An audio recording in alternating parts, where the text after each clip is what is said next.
Hello, I'm Peter Koutsaridis, professor of percussion and music theory at Westfield State University. I'm the principal timpanist with the Waterbury Symphony Orchestra, and I play drums in a faculty jazz group here at Westfield State.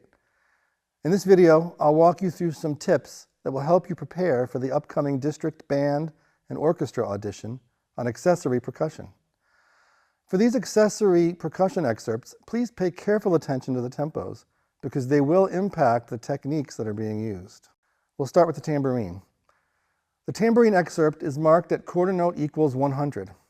It features the shake roll and the thumb roll.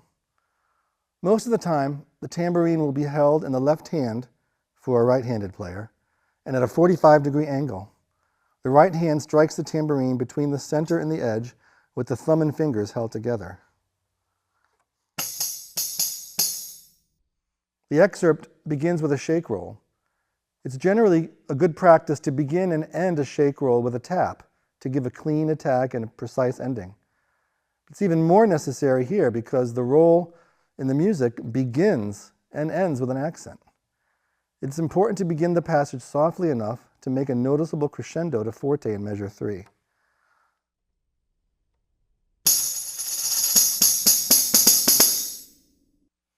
The piano roll in measure 4 is a good place for a thumb roll. Gently push the thumb counterclockwise around the circumference of the tambourine to create this roll.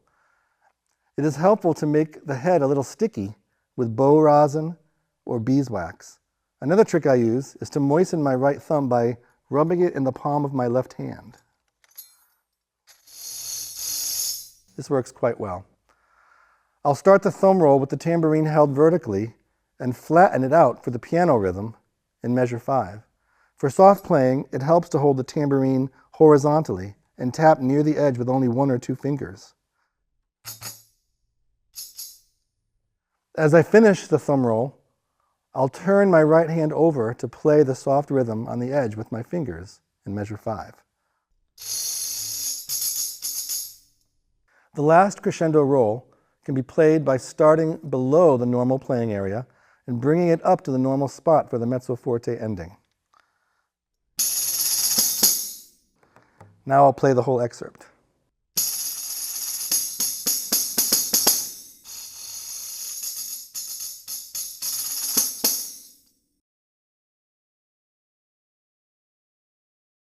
The triangle excerpt is marked at dotted quarter note equals 92.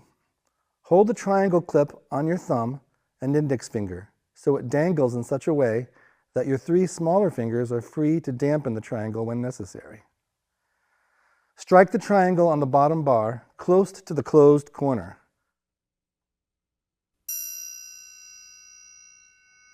Start at a mezzo piano dynamic that is loud enough for the piano roll in measure 3 to sound softer. One trick for playing a soft roll is to begin the roll with the very tip of the triangle beater and to keep the alternation between the 2 sides very close to the corner. As the roll increases in volume, move the beater in and widen your roll alternation.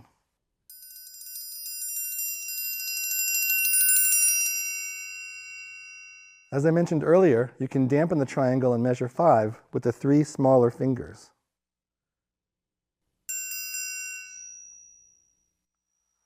The 16th notes in measure 6 are quite fast, and they can be played a couple of different ways. You can play it normally by just using your fingers to create a rebound like this.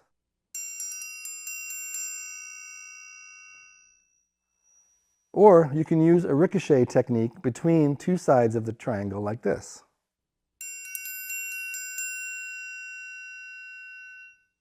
Use whichever technique is most comfortable and most consistent for you. Regardless of how you do it, make sure all the notes are solid and even. The diminuendo in the last 2 measures can be played by pulling the beater toward the tip and narrowing the alternation into the corner. Now I'll play the whole excerpt.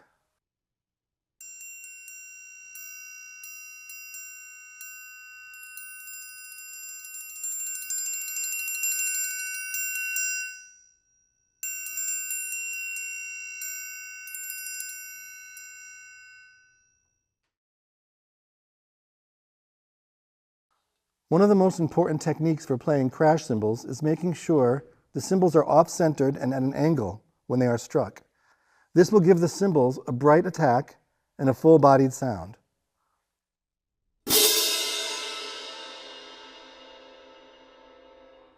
Play the first two crashes of this excerpt at a good forte dynamic, keeping the cymbals facing each other. The staccato mezzo forte crashes in measure 2 and 3 should sound obviously softer.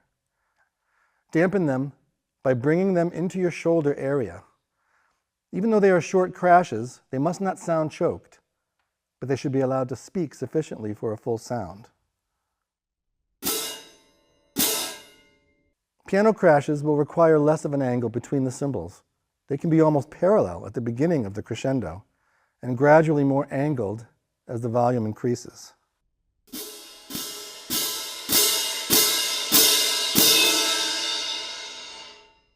Now I'll play the whole excerpt.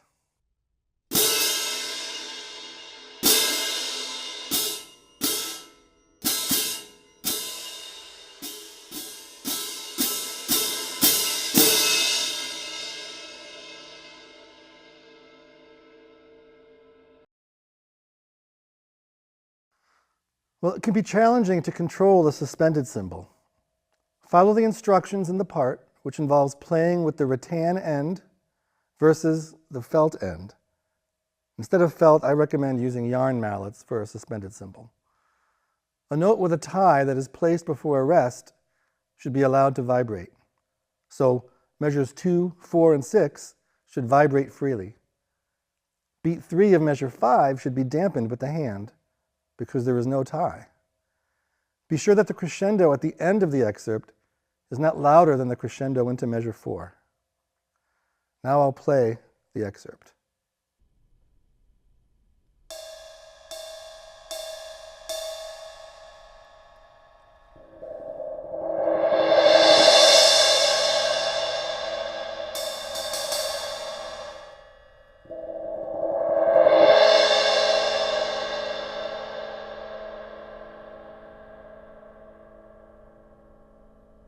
The basic technique for most concert bass drum playing is to place the 5 fingers of the left hand at the top of the beating head. This helps to control the resonance of the drum without eliminating the resonance completely, allowing for more articulate playing. The bass drum should be struck slightly off-center. I'll perform this excerpt with a pair of roll articulation beaters because of the roll in measures 3 and 4. A bass drum roll is played using alternating single strokes between the center and the edge, with both beaters the same distance from the edge.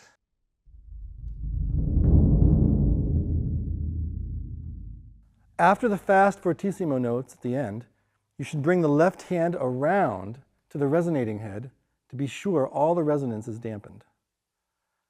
Now I'll play the whole excerpt.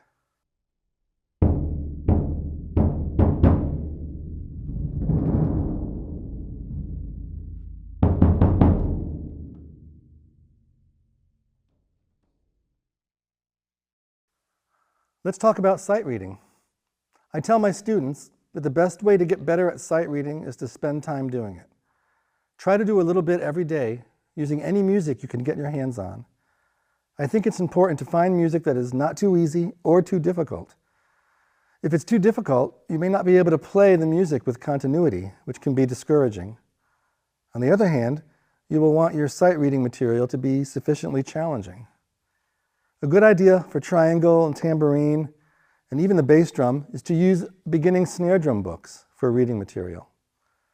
When you prepare to sight read, make sure you check out all the important information in the printed music before you try to play it. Look for tricky rhythms and grace notes. Find the dynamic markings, repeat signs, first and second endings, and anything else on the page. Once you've identified these things, find the hardest looking spot. Think about how fast you can play it and start at that tempo. Thank you for watching this video. I hope it was helpful and that you enjoy the process of preparing for your audition. Work hard and have fun, and we look forward to seeing you at Westfield State. Take care.